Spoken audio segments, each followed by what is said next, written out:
Hallelujah, hallelujah, hallelujah, hallelujah, hallelujah. Erinnya lya Mukama lyebazibwe. Mbalamusizaako nnyo mu linnya erisinga amannya gonna erya Mukama waffe Yesu Kristo.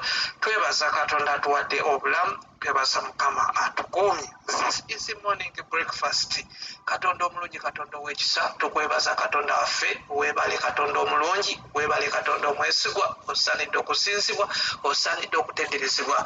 Tunaakuwa kife Mukama, tunaakuwa kife omusumba omulungi. Mazima tetulina kye tusobola kuwa, kyetuva tuwaayo emitima gyaffe Mukama, nga tuli wansi w'omukono gw'Omukama ne tukwebaza Mukama. Tulina kwebaza Mukama na kuwaayo emitima gyaffe gy'oli ne tukwebaza Mukama, kuba kyekirabo kye tusobola okukola Mukama, naye ffe tetulina kye tusobola kuwa Mukama kisinga ku ekyo. Tuwaayo emitima gyaffe gy'oli Mukama, otuwe obukuumi Mukama, otukuume Mukama, otuwambaatire, otuwe omukisa, otuteekeko amaanyi go Mukama, amaanyi ag'omwoyo omutukuvu. Leka omukyalo oyo Mukama gwensaba naye Mukama, omuwa amaanyi ag'omwoyo omutukuvu, omukuume Mukama, omuyise awazibu, omuyiseewo Mukama, akujulire Mukama, abeere mujulirwawo. Katonda ow'ekisa, olw'okuteekebwako amaanyi, olw'okuteekebwako omwoyo omutukuvu, leka amaanyi gamusisinkane, gamwambale ku makya ga leero, alabe omukisa mu linnya lyo Yesu,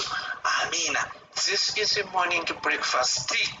Mbalamusizaako nate era nina ekyawandiikibwa kivuddemu Lubereberye essula esooka olunyiriri olwokubiri. Owuliriza lugambye bwe luti: ensi yali njereere nga yeetabudde semikoloni, n'ekizikiza kyali ku ggulu ku buziba full stop billing wakati mu lunyiriri. Wuliriza, n'ekizikiza kyali ku ggulu ku buziba, omwoyo gwa Katonda ne gumaamira ku ngulu ku mazzi. Abooluganda Yesu yebazibwe. Meseji ya leero egamba bweti nti omwoyo omutukuvu ayawula, omwoyo w'okwawula. Olubereberye ensi yali yeetabudde ng'ekizikiza kimaamidde ensi, tosobola na kutegeera oba wano waggulu oba wano wansi. Naye Mukama omwoyo we n'amaamira ku mazzi. Bw'osoma ennyiriri ezaddako, omwoyo n'ayawula, ne wabaawo ekitangaala.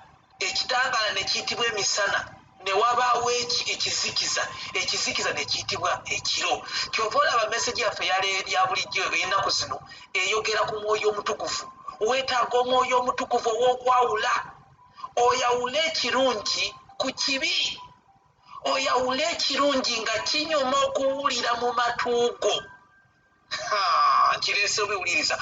Oyawule ebyo ebinyuma okuwulira mu matuugo, naye ng'ate si birungi, ofune ekirungi nga kya mwoyo omutukuvu.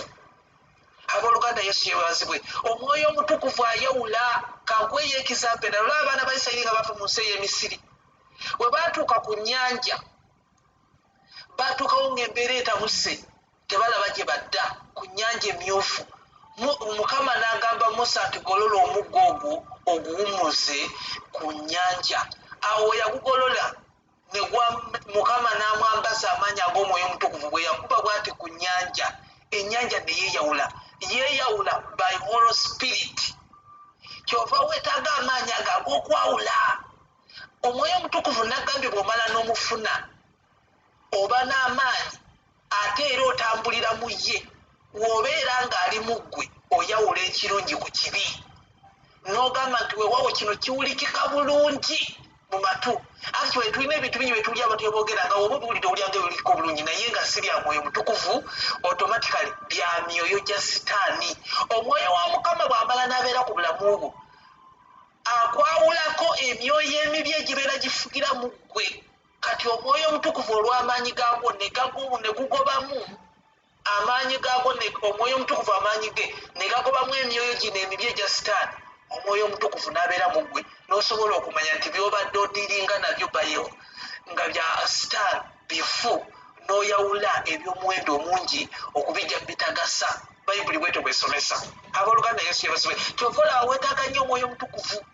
Bw'onooba tomulina eyo tunaayogera ne bukya, ne bw'onoogaba bannaye nze nagolokoka nakkiriza Yesu kati mpezezza emyaka 7 mpezezza emyaka 10 bangi abantu bawezezza n'emyaka 4 nga tafunanga mwoyo mutukufu kubanga olwedde atambulira mu mubiri naye okuwona okutambulira mu mubiri olina okukowoola omwoyo mutukufu n'abeera mu ggwe n'otandika okuba nga oluŋŋamizi omwoyo mutukufu n'ebyomubiri ne bifa n'amaanyi ago nga gafugira mu ggwe kyova olaba omwoyo omutukuvu abeera mu ggwe buli kintu kisoboka kikwawulako ebintu ebibi meseje neyinza ogejja naye ng'omwoyo omutukuvu omwetaaga nkiddamu omwoyo omutukuvu bw'amala najja gy'oli ebintu bikyuka ne oba tolina mulimu katonda asobola okukolera n'ofuna omulimu mu ngeri ey'omwoyo omutukufu ebintu nga biganye weetaaga omwoyo omutukufu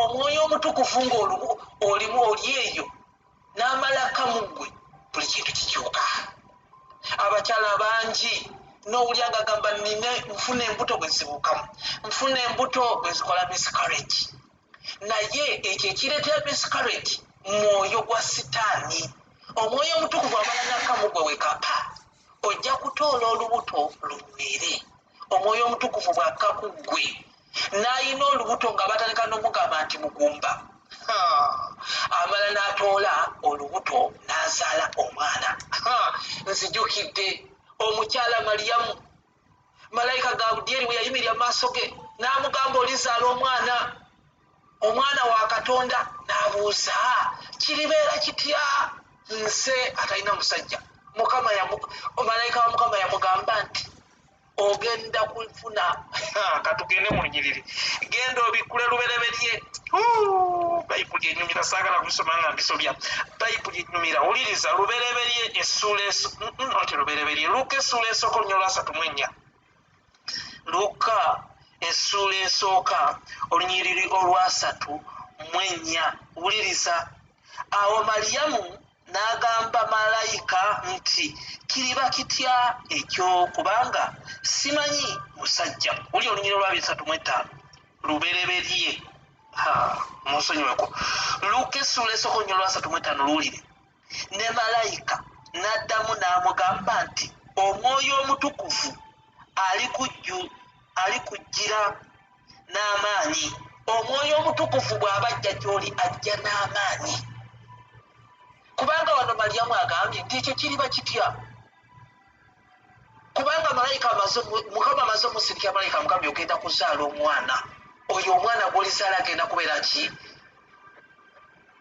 Yesu kati abuuza malayika nti kiribeera kitenza tamanyi musajja amugambye omwoyo wa Mukama alikujjira n'amaanyi ge n'akusiikiriza era ekyo ekiriva mu ggwe kiriyitibwa kitukuvu ye mwana wa Katonda kyova olaba gwatazaala ng'oli eyo bakuteekako lipooti embi ng'oli mugumba simanya biki abasawo ne bakwekebeja ne bakuteekako ebintu byo bitategeera weetaaga mwoyo mutukuvu n'amaanyi ge ebyo byonna bye bakwogerako biripooti ebibi sitaani abikwawulire Katonda yennyini n'amaanyi g'omwoyo mutukuvu bikwawulweko olyoka otoola olubuto ozaala abaana ate nga balongo owabanga omukazi yali talina mwana omukazi yali talina musajja omwoyo omutukuvu we yajja gy'ali n'amaanyi ge yatoola olubuto n'azaala omulokozi naye ate gwe alina n'omusajja naye ripooti ng'era sitaani azikuteekako embi miinizi weetaaga omwoyo omutukuvu n'amaanyi ge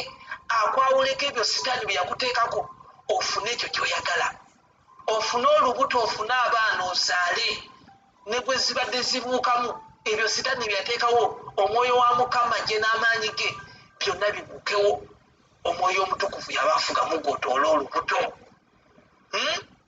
abakyala n'abaami abamu mulina bye mukola tebitambula puropoozo zo teziyitamu waliwo ebizisiba maanyi ga sitaani naye waliwo amaanyi agasinga amaanyi gonna amaanyi ag'omwoyo omutukuvu agajjawo ejjinja ku ntaana ya Yesu bwe gamala ne gajjawo gaawulawo ebya sitaani byonna n'olyoka olaba omukisa nkwegayiridde weetaaga amaanyi ag'omwoyo omutukuvu weetaaga omwoyo omutukuvu ono eyayawula ennyanja tusomye olunyiriri nga lugamba nti ensi yali njereere nga yeetabudde eno ensi gy'olaba yali njerere nga yeetabudde nga teriiko busozi, teriiko miti, teriiko kyogamba nti kyogamba nga ekintu kiri awo tekitegerekeka.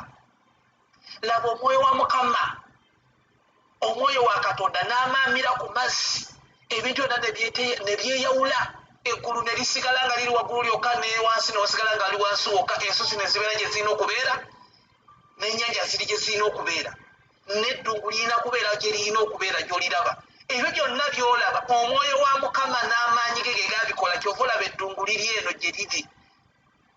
N'eri ewaffe waliwo watyo lwa mwoyo wa Mukama, yayawula ebintu ebyo. Bw'olabeka wali eddungu ne bukyenkera ng'ate kati waliwo savana area, oba nga wali vegetables, bagiyita batya mubitegedde. So eddungu Mukama n'asalawo, omwoyo omutukuvu n'asalawo eddungu ligweyo. Naye olwo omwoyo wa Mukama nga yawula ebintu. Kati naawe njagala omwoyo wa Mukama akwawuleko ebya sitaani. Amaanyi ag'omwoyo omutukuvu gakugweko ebya sitaani bikweyawuleko.